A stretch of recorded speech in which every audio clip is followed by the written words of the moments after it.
Hi guys, happy Monday. I apologize if there are any technical issues with this video in advance. OBS did an update and now it's acting kind of weird, including I noticed a couple mic dropouts in testing. I haven't noticed it on the test record, but we'll see. So I am going to talk about the thing I was talking about Twitch on Thursday about Sekiro. I think that's how you pronounce it.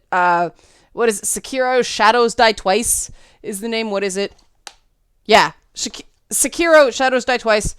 See, I bought it on PS4, so I can't use the slowdown cheat mode.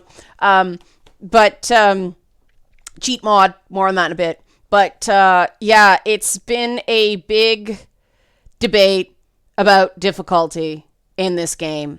And it caught me off guard at first because I'm like, what? It's a From Software game. They're hard. Every game they've put out has been hard. I gave up on Bloodborne because I couldn't take the strafing because I have hand problems. This is my fist, okay? It's not really a fist. That's as much as I can do because I have repetitive stress injuries in my hands. I also have vision problems, hence the yellow glasses, chronic eye strain, and sometimes my vision gets doubled. It means there are certain days that if my eyes are really tired, no driving for me that day. That's real fun. So I thought that I would be a good person to test out the accessibility of Sekiro. Or Sekiro? People always correct me on the name of the game. But Sekiro, I guess. But if you want to see me be very bad at Sekiro, watch my Twitch channel, Red Leanna K, Tuesdays and Thursdays. I think I've added it to the description box of this YouTube channel now. I'm not sure. But yeah, I want to talk about why I think people are going really off the rails and making this easy mode is accessibility argument. Because on its face, it doesn't wash. There actually is no argument.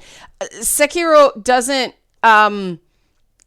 have red-green dependence. So if you're red-green deficient, you're not supposed to say colorblind anymore. You can still play the game because the green grapple prompts also have a triangle on it. So it's very obvious what they are. It's not like the Spider-Man game where, friendlies are green and bad guys are red when you use your Spidey sense, and then there has to be a separate mode otherwise, because people who can't tell the difference between red and green can't tell friendlies from enemies, and that is a problem completing the game. That is a legit accessibility issue. The other thing that tends to be an accessibility thing is button remapping. And Sekiro has full button remapping. You can remap any button you want to anything you want. That is in the game. So they have actually made accessibility features. They have done their best to try to make the game truly accessible, meaning it's just brutally hard on everyone, exactly the same. And I don't even think, the unblockable attacks put a giant red, character over your head. It's like, don't dodge that one, stupid. Don't try to deflect it. You don't need laser eyes for that element of it. I'm still terrible at watching the characters, I admit. Like watching the bosses. It took me like 7 or 8 tries to get through the first one, but I got through it. Yeah, I don't think this is actually a true accessibility thing, because we get into essential functions.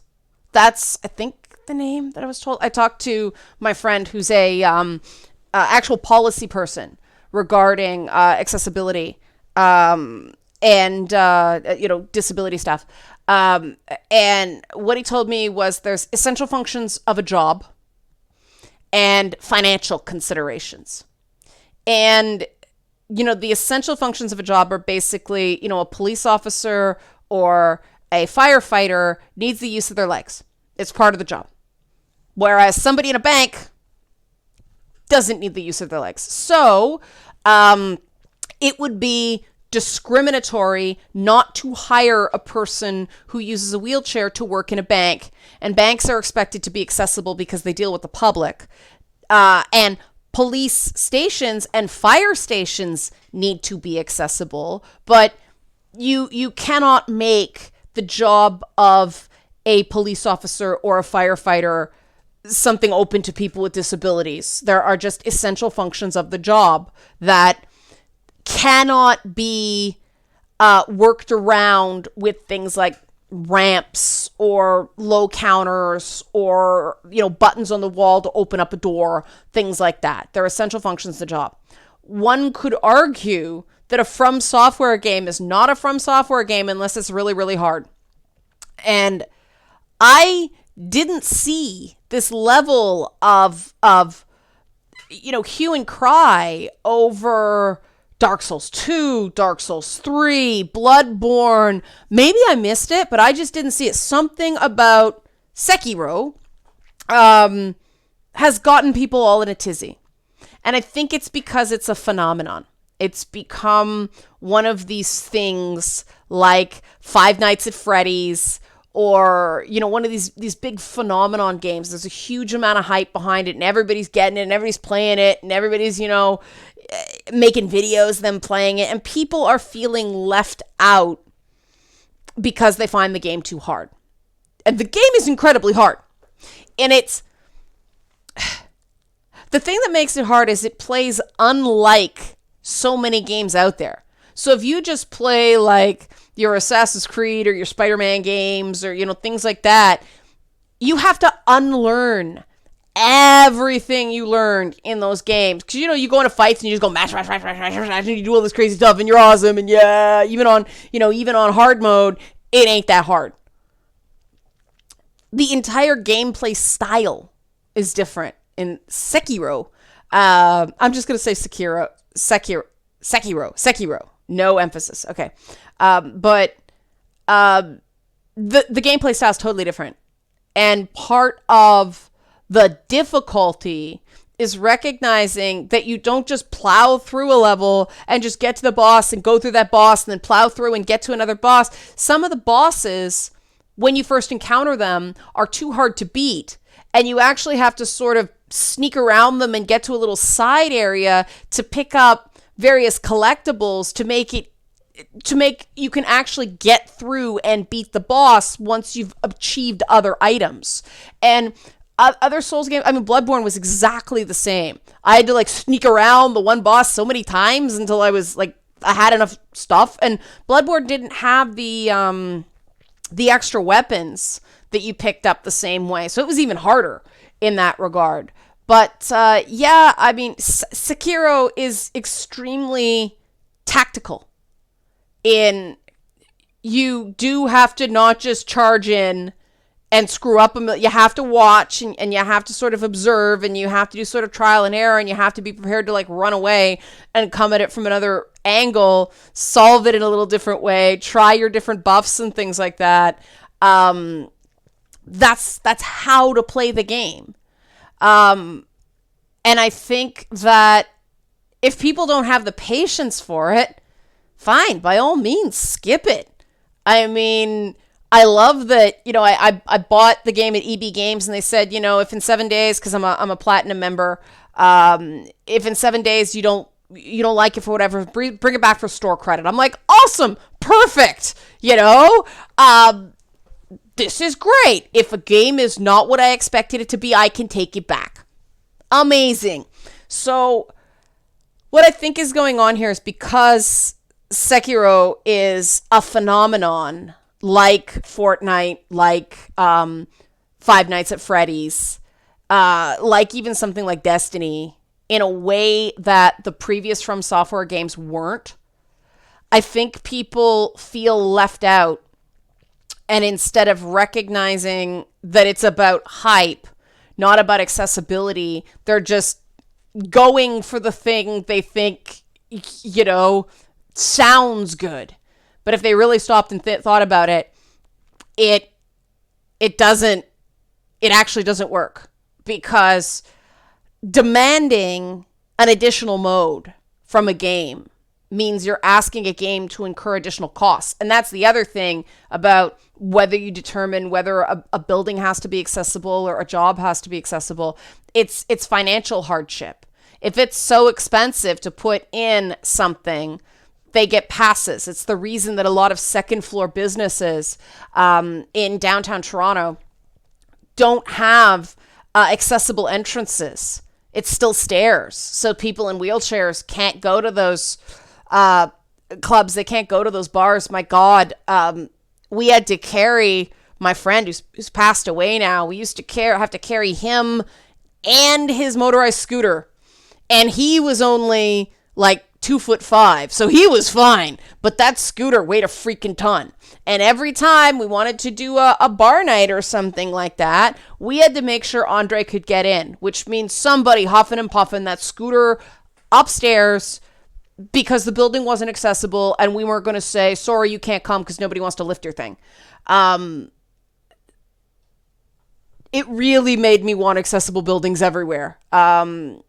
But that's why those buildings were not forced to put in ramps and elevators or else, because the cost would have put them out of business.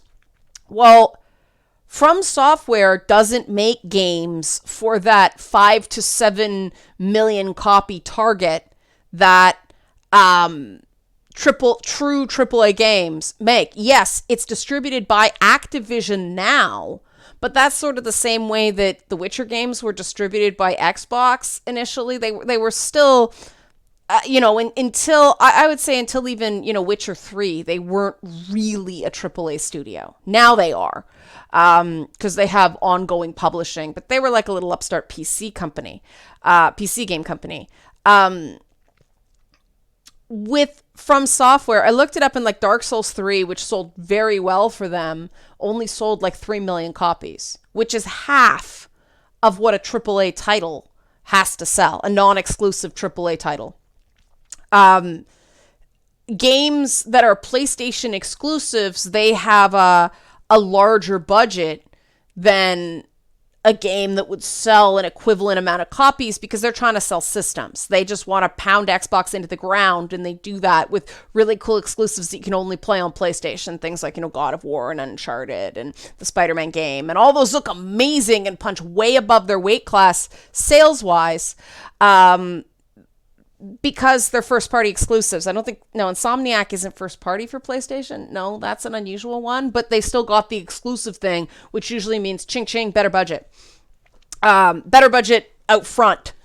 Also, Spider-Man is a Sony property, so I'm sure they got a bit of a budget goose because of that. Or maybe they just saved the money not having to buy the IP. But, license the IP. But still, a game like Sekiro is not going to be expected to sell that many copies. Therefore, having to incur the costs of completely rebalancing the game on a true easy mode. And yes, they do have to rebalance the game on each difficulty mode.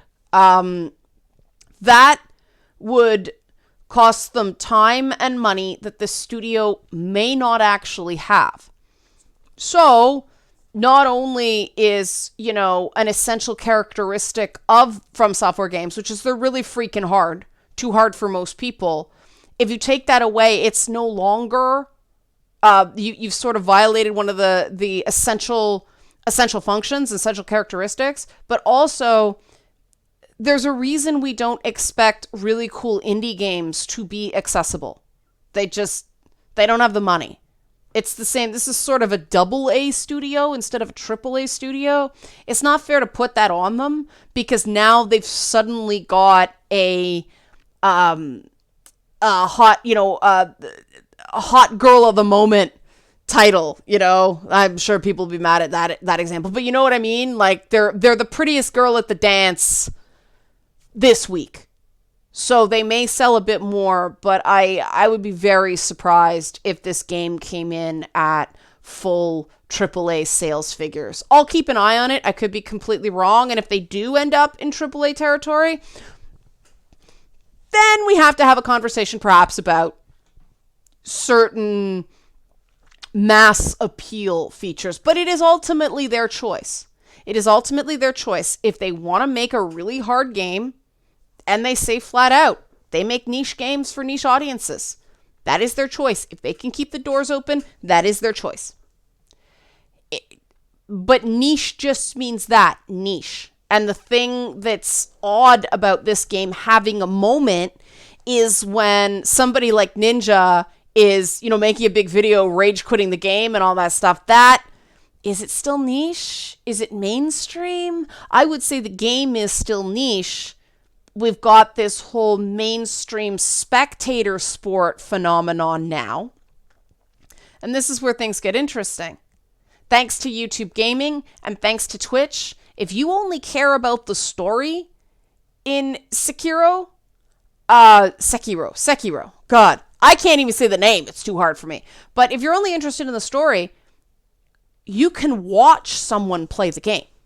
You don't have to play the game. You can watch it for the story. The same way I watch Destiny content to keep up with the story because my friend loves the game and to the point of sort of obsession, and then they killed Kate 6 and oh my God, trauma. I keep up so I can talk to her about it, but I can't play Destiny. I need a pause button. I can't play those multiplayer games because my hands can cramp without warning, especially when I'm playing for more than 2 hours. And you need to play for long periods of time in those multiplayers to really get anything with the loot grind. If my hands cramp, I have to stop and take a break. And I can do that on Sekiro because if I'm starting to feel pain, I just park them on a roof for a bit. You see, rub one out. Make that as funny as you want. And then get back to it. I can get the cramping under control and then go back. But in a game like Destiny, boof, I'm dead because it happens without warning. I never really know when my hands are going to get that fatigued. So I watch YouTube because I'm only interested in the story. Same thing. If you're only interested in the story, or you can buy on PC and do the speed lag thing and cheat. But if you're really only interested in the story, now we have this interesting phenomenon about games as spectator sports that people can watch it for the story like a television show. You have that option.